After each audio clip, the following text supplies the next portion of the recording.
Guys, so we're at the Sebastopol Bloom Festival, and I always have an affinity for connecting with one, a fellow burner, two, someone with the same name as mine. Tell me your name. Michael Mcdonald. Michael. Another Michael. All right. Nice to meet you, brother. You too. So tell me a little bit about you, Michael.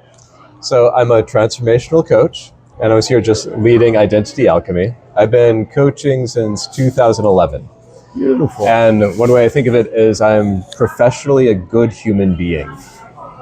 I get to have conversations with people every day in which their life completely transforms. They have enlightenment experiences. They start thriving. Best job in the world. It is.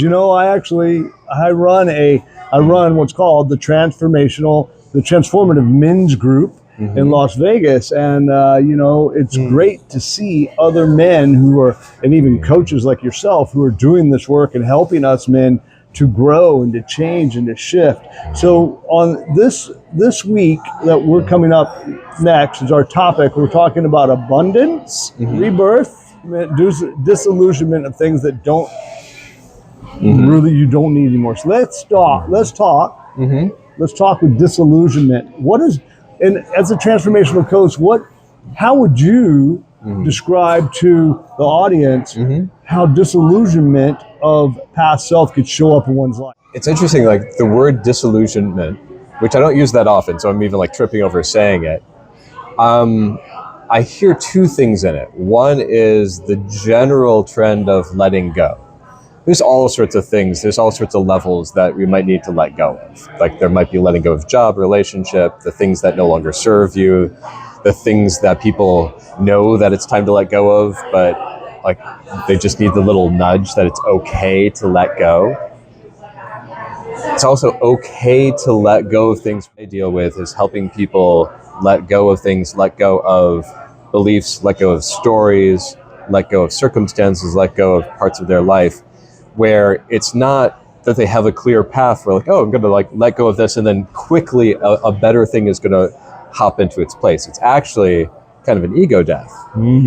It's letting go completely, willing to let go of everything and not know. Part of disillusionment at a transformational level is you're actually trusting that somehow that is an okay thing to do. Which it is, right? Yeah. Because it leads to the next topic, rebirth, right? So tell us about how that transition. So if we're going to trust, we're going to do this work, and we're going to trust that we can let go of all these attachments, these things, these ego deaths, everything that's really what formed us to this point. How can that transition us into a rebirth? What does that mean? What would that mean to you in your professional terms? Yeah, to me is when you let go, when you dissolve, instead, like you go through disillusionment, like you go through letting go of. It's not in an order to. It's not a strategy. Usually, you just end up in a repeating pattern. If you're, I'm letting go, pretending to. When you actually let go, reality shifts. Like the world looks different when you actually let go of something. You let go of something and you see differently, you see more clearly, and something new comes forward. Sometimes from the outside, it still might look the same. Like it might not even look like your circumstances are changing, but you're looking with new eyes. I think it was like Proust who said like looking at the world with new eyes.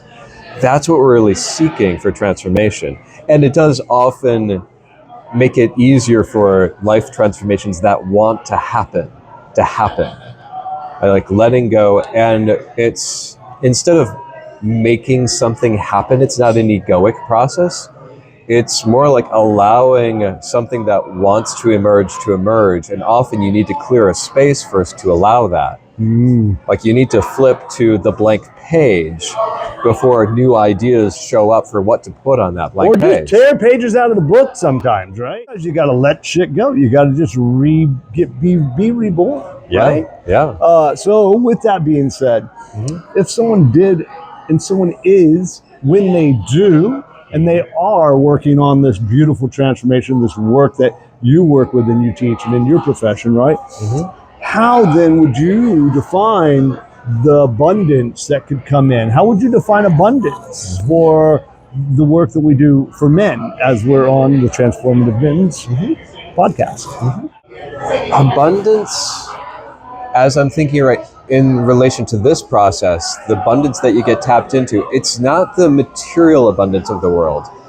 It's the infinite abundance of that which has something want to emerge. And I trust it. There's often a learned trust of this, where initially like clients and such, like just we stick our toe in. It's like, okay, that went okay. It didn't destroy anything. And then it's like, I look in this direction and more happens. It starts to become a challenge of more and more amazing things happen. It feels less and less like it has anything to do with you, and more like you're just a channel for things happening. And we often get in the way of that. Like, we have made up ceilings for how good we allow ourselves to feel, how good we allow things to get, how magical we allow life to get around us. Because at some point we start to like solidify. It's like, wait a second, or our ego gets in the way. It's like, oh, but I wanted this. And we get in the way of that abundant flow. But when we really tap into that, when we get a feel for wisdom, when we get a feel for what wants to emerge, it's inherently abundant and kind and wise and healing and beneficial both for you and others around you. So it's like tapping into that to allow that to flow. So beautiful. So well said.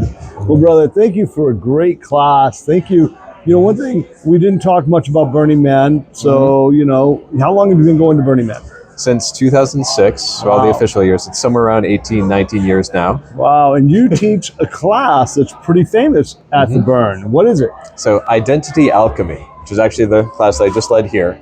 That's one of the workshops that I'm Burning Man famous for. People sometimes come every single year in order to attend it, and I lead it at Naked Heart Camp. Perfect, beautiful. Well, I'm so grateful to have connected with you and to meet you, and I'm so honored that you're on our show. Thank you. This is Michael Mcdonald. Yeah. He is a transformational coach. He is online. How can they find you? AuthenticIntegrity.com is the website. Yeah. Awesome. And it's Michael at AuthenticIntegrity.com is my email address. Thank you.